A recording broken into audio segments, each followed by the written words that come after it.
This channel does not promote any violent, harmful, or illegal activities. All content provided by this channel is meant for an educational purpose only. সেনার গাড়িটি কোনো signal ছাড়া হঠাৎ ডান দিকে ঘুরতে গিয়েছিল এবং সিপির গাড়ি কোনো ক্রমে সংঘর্ষ এড়িয়ে বেরিয়ে গেছে।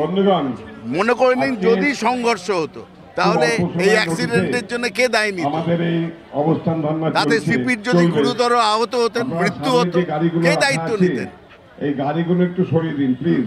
সারা ভারতবর্ষের নিয়ম হচ্ছে রাজ্যের মধ্যে ট্রাফিক নিয়ম বা আইন শৃঙ্খলা সেটা রাজ্যের ব্যাপার, সেই নিয়ম সবাই মেনে চলবে, সাধারণ মানুষ মেনে চলবে, আর্মিকেও মানতে হবে, সামরিক বাহিনীকেও মানতে হবে। রাস্তা দিয়ে গাড়ি চালানোর সময় তাদের যথেচ্ছাচার চলবে না। তো তাই জন্য পুলিশ সেই কাজ করেছে, তাদের বিরুদ্ধে মামলা করেছে। এতে অনেকেই দেখছি সামনে এসে সেনাবাহিনীর স্পোকসপারসন হয়ে গেছেন। সুকান্ত মজুমদার একটা junior minister, half pant minister, তিনিও সেনাবাহিনীর স্পোকসপারসন হিসেবে কথা বলছেন। অদ্ভুত ব্যাপার।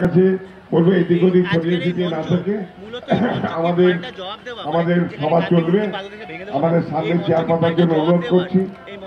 না, এটা দেখানোর বিজেপিকে পশ্চিমবঙ্গকে দমিয়ে রাখা যায় না, পেছিয়ে রাখা যায় না, তাদের মুখ বন্ধ করা যায় না, প্রতিবাদকে স্তব্ধ করা যায় না।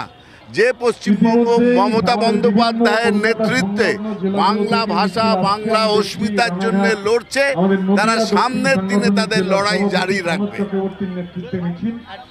চেয়ার পাততে আমাদের অনেক কিছুটা দেরি হয়ে গিয়েছে, প্রচন্ড প্রাকৃতিক দুর্যোগ ছিল। গাড়িগুলোকে, যেটা আমাদের উত্তর কলকাতার সভাপতি স্বপন সমাদ্দার বলেছেন, গাড়িগুলোকে দয়া করে একটু সরিয়ে দেবেন। না, আমি এই নিয়ে কিছু বলবো না। চেয়ার পাতা যাবে। একটা কথা ঠিক, মহুয়া মৈত্রের বক্তব্যের একটা দিক আমি মনে করি ঠিকই বলেছেন, গাড়িগুলো একটু সরিয়ে দিতে হবে, চেয়ার যাতে পাতা যায়। যে রোদ, জল, বর্ষা, দিদির ভরসাতেই সারা পশ্চিমবঙ্গের লোকজন থাকেন এবং তারা দিদির দেওয়া সামাজিক যে সাহায্য সেগুলো নিয়ে থাকেন।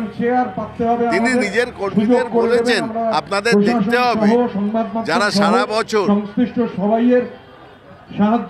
মমতা বন্দ্যোপাধ্যায়ের সরকারের সমস্ত সামাজিক স্কিমগুলোর সুবিধে পান, প্রোটেকশন পান, তারা ভোটের সময় কী কারণে তারা দলকে ভোট দিচ্ছেন না সেটা বলতেই পারেন।